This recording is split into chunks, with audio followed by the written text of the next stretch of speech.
কুমিল্লায় কৃষি জমির মাটি কাটার অভিযোগ, ব্যবস্থা চেয়ে কৃষি মন্ত্রীর কাছে কৃষকদের আবেদন। কুমিল্লার বরুড়া উপজেলায় গয়ালগাছা ইউনিয়নের বেড্ডা গ্রামের ডেজার মেশিন দিয়ে কৃষি জমি থেকে অবৈধভাবে মাটি কাটার অভিযোগ উঠেছে। এতে জমির উর্বরতা নষ্ট হওয়ার পাশাপাশি গভীর গর্ত সৃষ্টি হয়ে আশেপাশের ফসলি জমি ক্ষতিগ্রস্ত হওয়ার আশঙ্কাও করছে স্থানীয়রা। এই ঘটনায় প্রয়োজনীয় ব্যবস্থা গ্রহণের দাবি ভুক্তভোগীদের ও কৃষক এলাকাবাসীর পক্ষ থেকে সংশ্লিষ্ট কর্তৃপক্ষের কাছে লিখিত অভিযোগ দেওয়ার হয়েছে বলেও জানান। সর্বশেষ কুমিল্লা কৃষি জমি রক্ষায় কৃষকদের গণস্বাক্ষর সহ কৃষি মন্ত্রীর কাছে আবেদন করা হয়েছে বলে জানিয়েছেন। স্থানীয় কৃষকদের অভিযোগ, গয়ালগাছা ইউনিয়ন বেড্ডা গ্রামের মৃত শামসুল হকের ছেলে তাজুল ইসলাম একই গ্রামের মৃত মনির উদ্দিনের ছেলে সাবেক ইউপি সদস্য খলিলুর রহমান সহ কয়েকজন ডেজার মেশিন ব্যবহার করে অনুমতি ছাড়াই কৃষি জমি থেকে মাটি কেটে নিয়ে বিক্রি করা হচ্ছে। তাদের দাবি, এতে জমির উপরিত ভাগের উর্বর মাটি অপসারণ হওয়ার ভবিষ্যতে কৃষি উৎপাদন ব্যাহত হওয়ার আশঙ্কাও রয়েছে। কৃষকদের ভবিষ্যৎ মাটি কাটার কারণে ফসলি জমির মধ্যে গভীর গর্তও তৈরি হচ্ছে। এতে পাশের জমির মাটি ধ্বংস ও পরাসহ কৃষি জমি ক্ষতিগ্রস্ত হওয়ার ঝুঁকি তৈরি হয়েছে।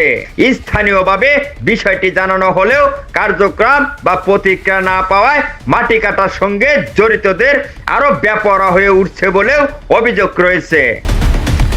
কৃষকরা জানান, গত 2 আগস্ট তারা বরুড়া উপজেলায় নির্বাহী কর্মকর্তার কাছে লিখিত অভিযোগ দেন। পরে গত 12 আগস্টে কুমিল্লা জেলা প্রশাসকের কাছে আরেকটি অভিযোগ দেওয়া হয় বলেও তারা জানান। অভিযোগের পর গত 17 আগস্ট সোমবার বরুড়া উপজেলা নির্বাহী কর্মকর্তা আসাদুজ্জামান রনি ও উপজেলা কৃষি কর্মকর্তা জাহিদুল ইসলাম ঘটনাস্থলে অভিযান চালিয়ে ডেজার মেশিন বন্ধ করাও নির্দেশ দেন। অভিযানের সময় সাবেক ইউপি সদস্য খলিলুর রহমান উপজেলা নির্বাহী কর্মকর্তা বলেন, তারা ডেজার মেশিন বন্ধ রাখবেন এবং জেলা প্রশাসকের অনুমতি নিয়ে পরবর্তীতে মাটি কাটার কাজ করতে পারবেন। তবে কৃষকদের দাবি, অভিযান শেষ পর দিন থেকেই তাদের বিভিন্নভাবে হুমকি দামকি দেওয়া হচ্ছে। বর্তমানে ফসলি জমির মধ্যে 3টি ডেজার মেশিন রয়েছে, যে কোনো সময় সেগুলো আবারও চালু করে মাটি কাটা শুরু করতেও পারেন বলে আশঙ্কা করছেন কৃষকরা।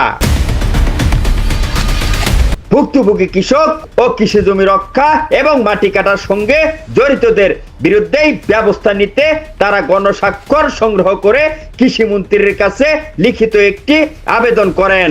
এই আবেদনের দ্রুত তদন্ত করে কৃষি জমি থেকে অবৈধভাবে মাটি কাটা বন্ধ, জড়িত ব্যক্তিদের শনাক্ত করে আইনগত ব্যবস্থা গ্রহণ এবং কৃষি জমি রক্ষার প্রয়োজনীয় সহযোগিতাও দাবি জানান।